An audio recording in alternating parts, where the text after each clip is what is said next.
Hello, my name is Leroy Blevins. Welcome to Mysteries and Histories. In this episode here, I want to talk a little bit more about the JFK assassination and stuff like that. And just, talk about a little bit of stuff.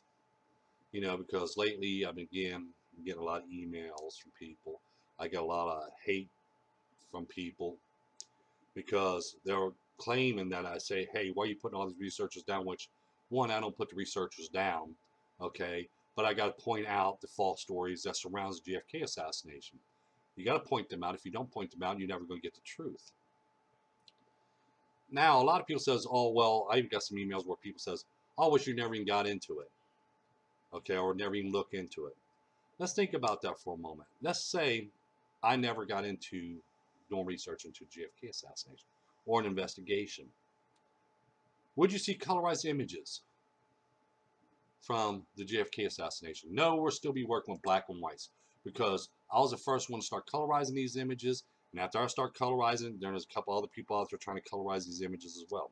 But I was the first one to start colorizing the black and white images. So if I didn't come across and start, if I didn't come into the scene of doing this, we're still, be looking at black and white images. Okay. If I didn't come on the scene for years, no one's ever talked about the Zapruder film saying, hey, here's what the Zapruder film is all about. Okay, it's a double-sided film. You got side A and side B. Or even give you any kind of information into the Zapruder film.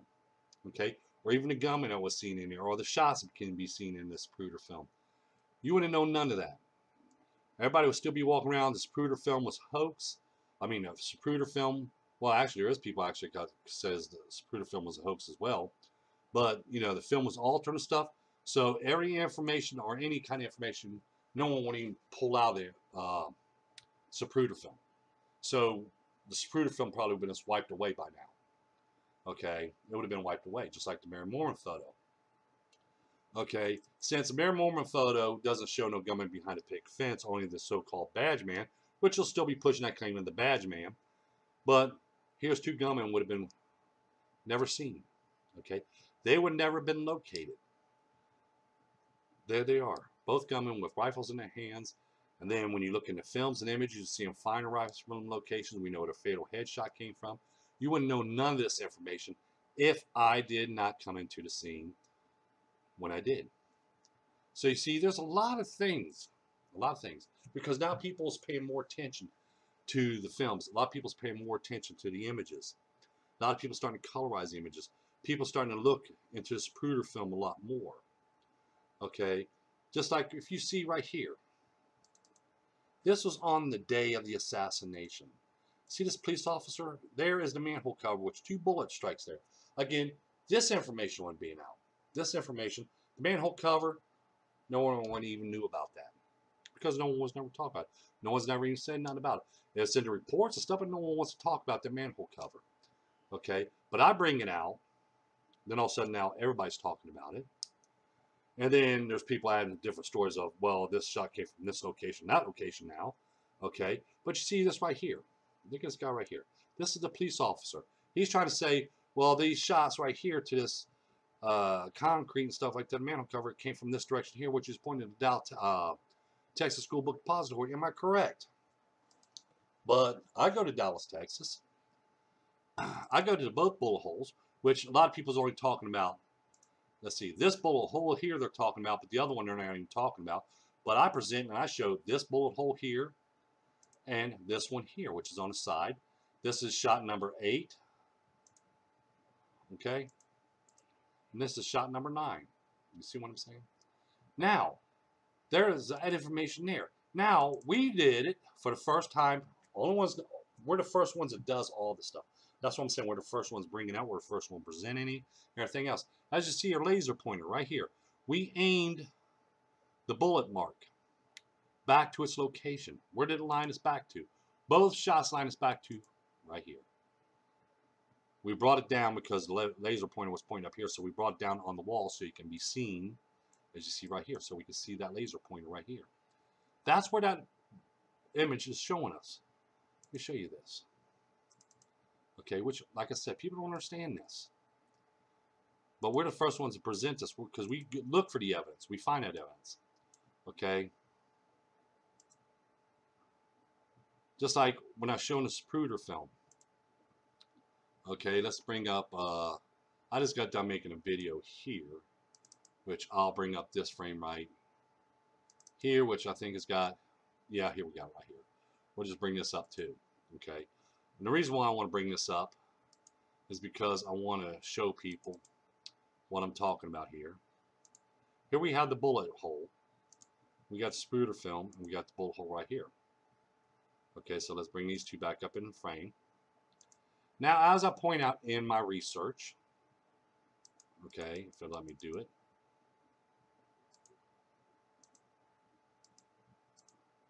Let's zoom in.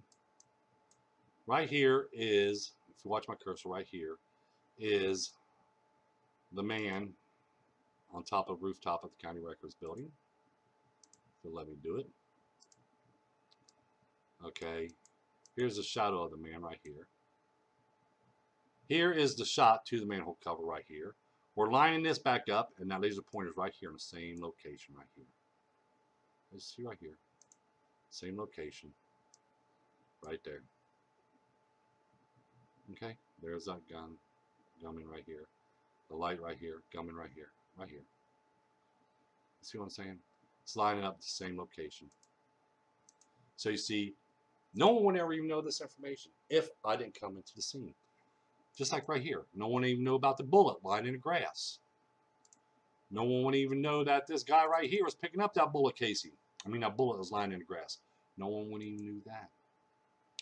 Okay? Just like the Spruder film. I mean, right here. If you watch my cursor, right here was James Tagg was standing right here. Right? Look where these bullets shot right here. Bullet shot right here. Bullet shot right here. All in the same line of fire. Which shows us, and this is information now, when James Tagg was standing right here, the gunman on the rooftop of the county records building took the shot to where he was standing.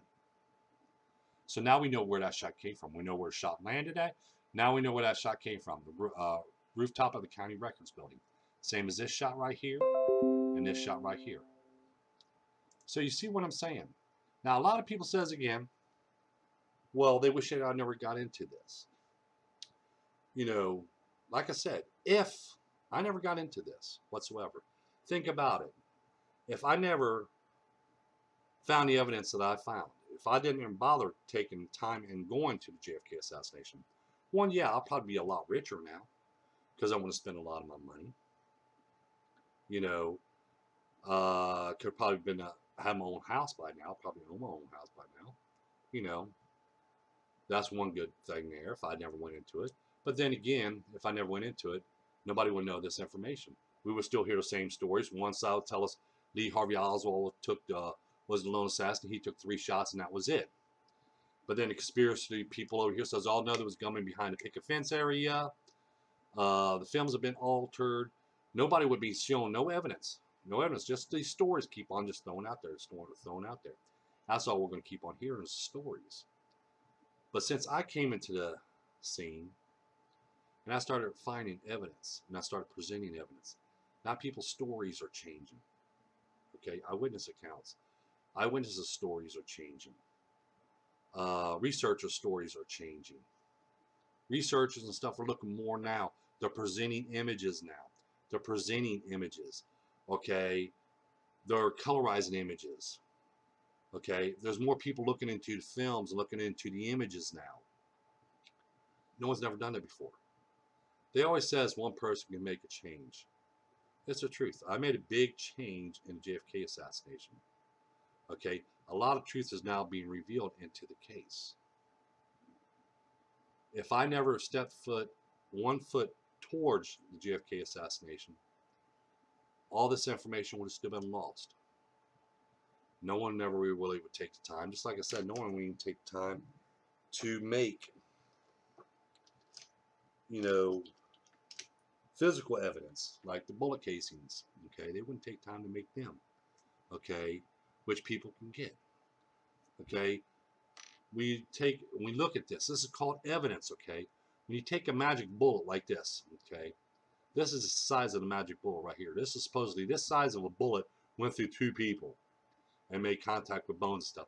But when you look at it realistic and you touch it and you're looking at it, and you're like, well, there's a little warpage here, but there's a little dent at top here. There's no way that this kind of small bullet right here can go through two people. But then when you go ahead and you find the images like this one right here, a 30.06 bullet, and you say, well, okay, well, now we have a 30.06 bullet in my hand. Now we have the 6.5 bullet in my hand, and we're going to line them up. And I'm going to say, well, we could tell there is two different bullets there. Am I correct? So now we're looking at two different bullets. There's our evidence. There's your evidence right there. Evidence to present. See, a researcher and an investigator should have done this a long time ago. Made replicas. If they would have made replicas, and they said, well, here's, and if they really look into the films and images and say, well, here's a bullet lying in the grass, let's go ahead and make a replica of that bullet. Now we make a replica of the magic bullet. So now we have the magic bullet replica. We have the bullet that was found in the grass area, which we see from the images and stuff. We put them together, which indicates two different types of rifles. Am I correct? Which indicates a second gunman, which indicates evidence to show, feel, and everything else. Physical evidence, right along with evidence you can see. But now we have physical evidence to prove, hey, there was more than one assassin there that day. See, that's why I said the evidence has always been in front of people, but they never want to take the time. So just think about it again. And these are the people that's writing me emails saying, and you know, the emails stuff saying I should never got into the JFK assassination research. I should get out of it. I should not bother with it no more. Okay, if it wasn't for me, and I'm not trying to give myself credit, and I'm not even saying I'm better than everybody else. Okay, I just do things differently than what other people do. Okay, I look for facts. I present facts. I present evidence. That's what I look at. I'm not saying I'm not better than the rest of the other researchers, because I consider us all equal. I do. I actually consider us all equal. Equal in knowledge, equal in everything. That's including all people on this earth. Everybody has equal knowledge. Just this person over here might know something that this person don't know. Okay, this person over here has a PhD, but this person don't have a PhD. But there's something that this person knows that this person don't know. You see what I'm saying? Now you take a doctor on one hand, he don't know nothing about mechanics, but you take a mechanic over here, he knows about mechanics, he knows how to work on cars. He don't know how to work on people, but he knows how to work on people, but he don't know how to work on cars. So you see what I'm saying? Everybody's equal, no matter what. Okay, it doesn't matter what color your skin is, you're equal. Doesn't matter what your education level is, everybody's equal. Just because this person says proper English, this one don't, doesn't make them different? No, because they're still equal no matter what. That's why you look at the research in JFK assassination. Except for, I'm not saying I'm better than anybody else, but I do give myself some credit, because everybody deserves credit. Okay, everybody deserves credit, especially when you're out there and you're working for it. Because see, like I said, people sit there think this is this and that. You're still working for it, no matter whatever you do, you're still working. I did research. I'm going through files. I'm going through films. I'm going through images. I'm colorizing. I'm analyzing. I'm still working. Okay, I'm working. I just want to make this video here clear up some stuff. You know, think about it. If it wasn't for me coming to the JFK assassination, you know, where would it be at today?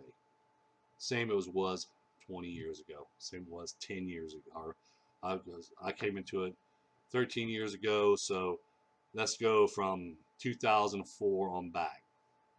Okay, it'll still be the same as then. Okay, and that's what it would be. There wouldn't be no difference. There wouldn't be no change. But now there's a big change. Always in the description down below, you find a site where you can order my book, Evidence of Conspiracy, the only book you need in JFK assassination. Share this information, all the other information from my videos with your friends, family, relatives, on your social medias and stuff like that. Don't forget that like button, and don't forget to subscribe. Thank you, and you have a pleasant, pleasant day.